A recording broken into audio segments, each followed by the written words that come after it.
wami Mlambo lo, umakoti wosuku. Gogo sisi wami, simfisela konke ukuthi kube kuhle. uNkulunkulu nemvula ine nelanga lingabaleli kube phakathi nendawo nje konke.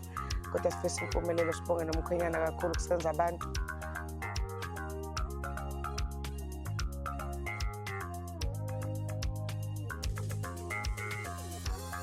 Namukela kulolu suku lanamhlanje, sithemba ukuthi kuzohamba kahle. Ngibonga umndeni wami ngokuthi sibambisane kuze kufike lelo suku.